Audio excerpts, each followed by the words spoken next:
চিকিৎসকের শরণাপন্ন হবার পর কি পরীক্ষা নিরীক্ষার মাধ্যমে নিশ্চিত করেন যে তার মাল্টিপল মায়োলোমা হয়েছে?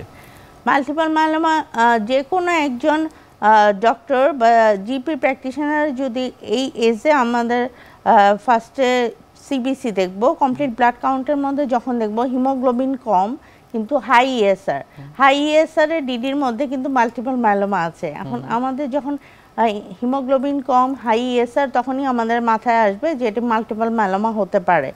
আর অনেক সময় মাল্টিপল মায়োলোমা হলে বাইসাইটোপেনিয়া মানে ডাব্লিউবিসি কাউন্ট কম থাকে বা প্লেটলেট কাউন্টও কম থাকে, প্যানসাইটোপেনিয়া নিয়ে প্রেজেন্ট করে।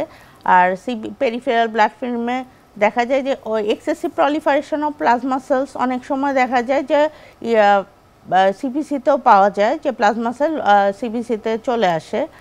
আর আমরা করতে পারি সেরাম প্রোটিন ইলেকট্রোফরেসিস, যেটা নন ইনভেসিভ টেস্ট। ওটা করলে আমরা যখন দেখব যে মনোক্লোনাল ব্যান্ড মানে এক ধরনের মনোক্লোনাল ব্যান্ড থাকবে, এটা তো মাল্টিপল মায়োলোমা তো এক ধরনের মনোক্লোনাল ইমিউনোগ্লোবিন প্রলিফারেশন হয়।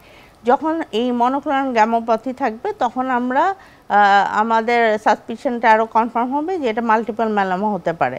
তখন আমরা ক্লোনালিটি প্রুভ করার জন্য বোন ম্যারো এক্সামিনেশন, এর সাথে ক্লোনালিটি প্রুভ করার জন্য আমরা ফ্লো সাইটোমেট্রি করি, তারপরে লাইট চেন এসে, আর বিভিন্ন ধরনের প্রগনোসিস দেখার জন্য আমরা সাইটোজেনেটিক্স আরও বিভিন্ন বায়োকেমিক্যাল টেস্ট করে থাকি। পরীক্ষায় নিশ্চিত হবার পর কাউন্সেলিংটি কিভাবে করে থাকেন?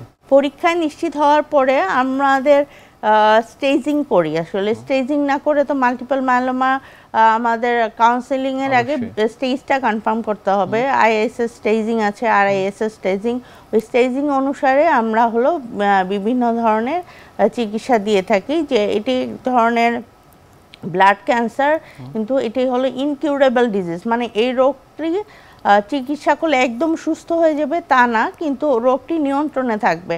তার যে শরীরে ব্যথা, তারপর বোন পেন, বিভিন্ন ধরনের ইনফেকশন হচ্ছে, রক্ত কমে যাচ্ছে, কিন্তু আমরা যে ফার্দার ট্রিটমেন্ট দিব, এই ট্রিটমেন্ট দিলে উনি হলো ভালো সুস্থ থাকতে পারবে।